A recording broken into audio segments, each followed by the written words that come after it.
s'il y a des dominés, c'est parce qu'il y a des dominants. Et si les dominés souffrent de leur situation de domination, la faute en revient aux dominants. À qui d'autre?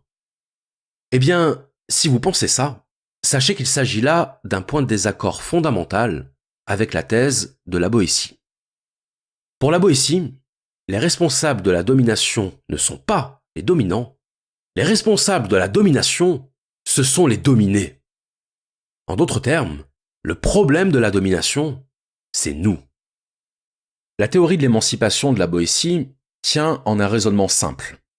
Un raisonnement qui annonce près de 3 siècles en avance ce que Hegel appellera la dialectique du maître et de l'esclave, et qui consiste à mettre en lumière le fait que l'oppresseur est davantage dépendant de l'opprimé que l'opprimé ne l'est de l'oppresseur.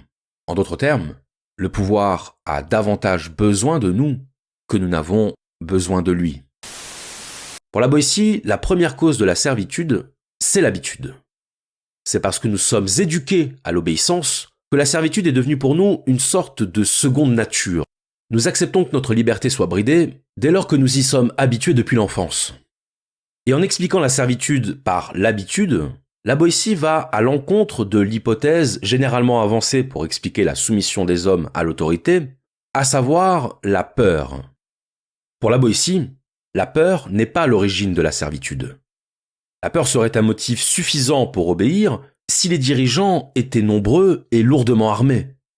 Ce qui est d'ailleurs le cas dans les dictatures militaires, dans lesquelles l'obéissance est bel et bien obtenue par la peur. Mais quand le souverain est seul, tandis que le peuple est constitué de millions d'individus, l'explication par la peur ne suffit plus. Il faut qu'il y ait quelque chose d'autre. Il faut qu'il y ait un moteur interne de la servitude. Il faut que la servitude soit consentie. La servitude volontaire, c'est l'abandon de sa liberté en échange d'un confort psychologique. Alors voilà une allégation qui ne fait pas du tout plaisir à entendre. Et qui fait d'autant moins plaisir à entendre que nous sommes conditionnés à ne pas vouloir l'entendre. Nous ne sommes pas conditionnés à vouloir entendre que la responsabilité de la domination revient aux dominés. Nous sommes au contraire conditionnés à penser que si nous sommes dominés, c'est de la faute du dominant.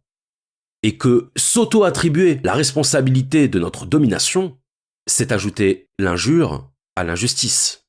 Et c'est amusant de voir comme nous nous montrons parfois très méfiants à l'égard des gens qui partagent notre condition, et en même temps très confiants à l'égard de ceux dont le métier est de nous asservir.